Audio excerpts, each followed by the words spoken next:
आज हम आप लोगों से बात करेंगे ज़मीन सर्वे से रिलेटेड। थर थर कांपेंगे ज़मीन पर कब्जा करने वाले जो है लोग। सरकार ने दिए आदेश, मतलब आपकी ज़मीन है, अगर किसी ने कब्जा कर लिया है तो जो है वो लोग थर थर कांपेंगे। आप अपने कागजात को दिखाएंगे तो सरकार ने जो है कड़ा निर्देश दिया है। आप जो है इसके बारे में आपकी जानकारी आपको होना बहुत ही ज़रूरी है। आपकी ज़मीन है, कोई और व्यक्ति ने कब्जा कर लिया है, उस पर खेती कर रहा है या उस पर मकान बना लिया है। कब्जा करने वाले जो है व्यक्ति जो है सरकार के तरफ से जो है सभी के लिए ज़रूरी निर्देश दिया गया है। जान लीजिए आप सभी, यानी कि आपकी भी निजी ज़मीन को कब्जा कर लिया है, यानी आपकी भी निजी ज़मीन में जो है वो घर मकान बनाकर या जो है सब कुछ उपजा रहे हैं, साग सब्जी, और वो खा रहे हैं, तो आपके जो है लिए ये वीडियो बहुत ही ज़रूरी है। लेकिन सही प्रक्रिया आपको मालूम होनी बहुत ही आवश्यक है। अगर आपके ज़मीन पर कब्जा के लिए फर्जी दस्तावेज के मदद से आपके साथ क्या होने वाला है, अगर यह फर्जी कागज़ साबित हो गया तो आप जो है गलत तरीके से ज़मीन कागज़ बनाए हैं तो आप जो है नहीं बच पाएंगे। यानी कि आप यदि किसी भी दूसरे के व्यक्ति के ज़मीन पर जो है आप फर्जी कागज़ बना के रह रहे हैं या उसको आप अपना साफ बता रहे हैं तो आप जो है इसमें नहीं बच पाएंगे। आपको जो है अगर अपनी किसी भी निजी ज़मीन पर कब्जा है, आपको क्या करना चाहिए, सुप्रीम कोर्ट के फैसले को देखा जाए तो लिमिटेशन एक्ट 1963 के हवाले से जो फैसला दिया गया है कि 12 साल तक जिसका कब्जा है, उससे अधिक साल से जिसकी भी कब्जा है वह उस ज़मीन का मालिक हो सकता है। यानी कि सुप्रीम कोर्ट का जो आदेश एक्ट है 1963, उसमें कहा गया है कि 12 साल से अधिक तक का जो वहाँ पर रह गया है किसी ज़मीन पर, आपने उसमें कोई भी ऑब्जेक्शन नहीं किया है तो जो है वो उसका जो है ज़मीन हो गया, ये हो गया, वो हो गया। बहुत कुछ सुनने को आपको मिला होगा, लेकिन ऐसा जो है एक्ट जो है बहुत ही खतरनाक साबित होता है। जिसका अवैध कब्जा है उसके पास कोई कागजात नहीं है। यदि सिर्फ वो अवैध कब्जा है, इसका मतलब कागजात दूसरे के नाम से है, वो सिर्फ जो है जबरन कब्जा किया है, 12 साल से अधिक कब्जा किया है, उसे जो है उसका जीवन यापन चलता है, यानी कि वो जिस ज़मीन पर रह रहे हैं वहाँ पर दुकान वगैरह दे दिया, उससे जो उसका जो है घर परिवार चलता है, तो उस ज़मीन की उसकी होगी। ऐसा जो है लिमिटेशन एक्ट 1963 का हवाला देते हुए सुप्रीम कोर्ट ने भी बड़ा फैसला दिया था।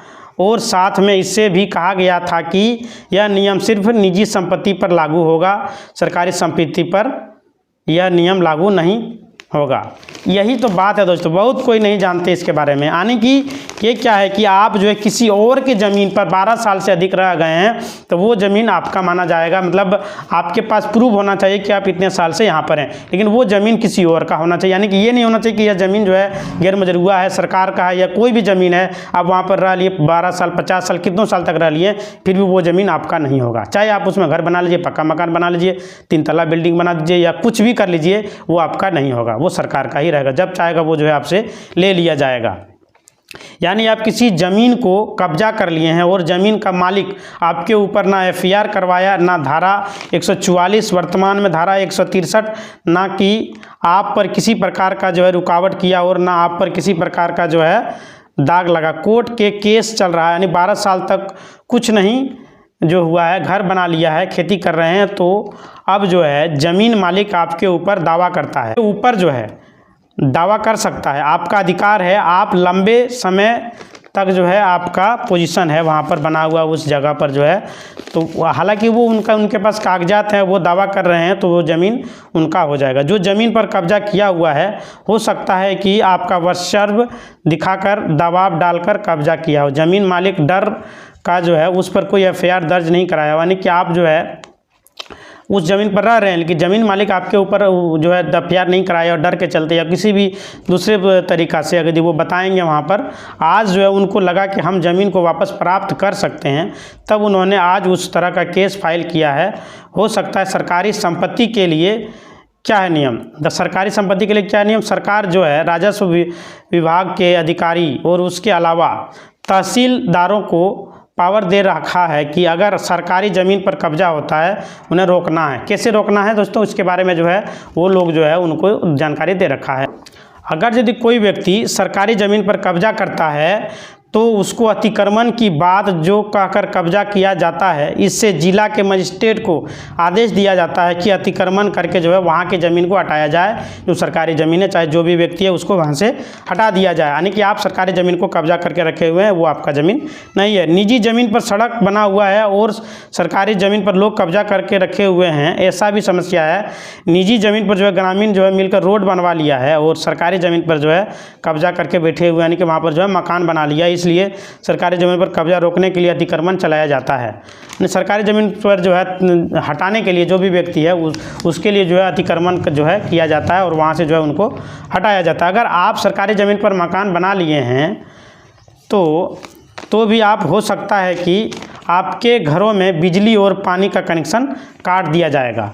सरकार के पास भी ज़मीन है, खतियान है, ठीक है। अपने खतियान में जब भूमि का सर्वेक्षण किया जाता है, जितनी भी सरकारी ज़मीन है उस पर अतिक्रमण लिख दिया जाता है। यानी कि अतिक्रमण लिख दिया जाता है, मतलब अतिक्रमण करने का आदेश दे दिया जाता है कि इनको हटा दिया जाए यहाँ से। अब उस अतिक्रमण को सरकार द्वारा हटाना शुरू कर दिया जाता है। लेकिन अब यहाँ भी बहुत नियम कानून है, जान लें। अगर आप सरकारी ज़मीन की बात नहीं कर रहे हैं, इस केस में अगर आप साबित करने में सक्षम हैं कि आपका कब्जा जो है आपके यहाँ मुआवजा मिल सकता है, यानी कि आप जैसे कि आपको जो हटाया जा रहा है सरकार द्वारा, आप अगर यदि यह साबित कर देते हैं कि यह ज़मीन मेरी है, मेरे बाप दादा की है, तो आपको उसका मुआवजा दिया जाएगा। अगर यदि आप नहीं चाहते हैं कि यह ज़मीन जो है नहीं मिलेगा, लेकिन आप सरकार चाहेगा तो आपको देना पड़ेगा, लेकिन यह ज़मीन अगर सरकारी है तो आपको कुछ भी नहीं दिया जाएगा और आपको वहाँ से हटा दिया जाएगा। अगर आप सरकारी ज़मीन पर 30 साल से अधिक समय से कब्जा किए हुए हैं, आज की बात जो है बात नहीं कर रहे हैं, इस केस में अगर आप साबित करने में सक्षम है कि आपका कब्जा 30 साल से अधिक का है, तो उस केस पर आपको यहाँ मुआवजा मिल सकता है। 30 साल से अधिक किसी सरकारी ज़मीन पर आप रह गए और वो आप साबित कर दिए तो आपको मुआवजा मिल सकता है।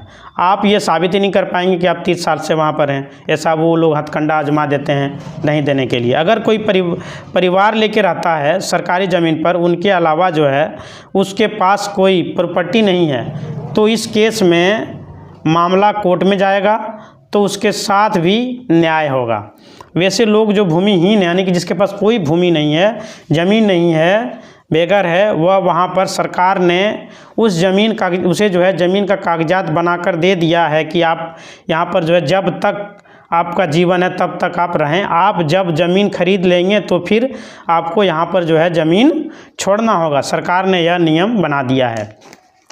यानी सरकार जो है यह नियम बना दिया कि अगर यदि आप भूमिहीन हैं, आपके पास कोई ज़मीन नहीं है, तो आप जो है इस ज़मीन पर जब तक आपका जीवन यापन है आप रह सकते हैं और आप गुजारा बसर कर सकते हैं। आप जब तक आपको जो है समर्थ है, आप जीवन है आपका, आप वहाँ पर रह सकते हैं। लेकिन अगर यदि कोई भी सरकारी काम होगा तो आपको उस समय वहाँ से हटना पड़ेगा, ऐसे आप वहाँ पर रह सकते हैं। और अगर यदि आपको कहीं और अगर यदि है ज़मीन वो सरकार के नज़र में, तो आपको वहाँ पर ज़मीन 2 डिसमिल दिया जाता है मकान बना के रहने के लिए, कच्चा मकान बना के। आप किसी के निजी ज़मीन पर अगर यदि रह रहे हैं और बहुत सालों से रह रहे हैं, तो आप अगर यदि ये सोचेंगे कि हम यहाँ पर रह लेंगे, साबित कर देंगे कि हम इतना साल से हैं, तो वो क्या करेंगे कि आपको जो है वो साबित करने का मौका ही नहीं देंगे, वहाँ से आपको हटाने का प्रयास करेंगे और हटा देंगे।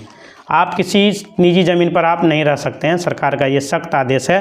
और जो है आप यदि कब्जा करके किसी के ज़मीन को रखे हुए हैं तो आपके ऊपर जो है मुकदमा चलाया जाएगा और हो सकता है आपको जेल भी जाना पड़े। इसलिए आप जो है आप किसी और के ज़मीन पर रह रहे हैं तो आपको वो छोड़ना पड़ेगा। सरकारी ज़मीन पर रह रहे हैं तो आपको ज़्यादा दिन तक आप रह रहे हैं, साबित कर दिया तो आपको कुछ मुआवजा देकर वहाँ से आपको हटाकर कहीं और आपको शिफ्ट कर दिया जाता है।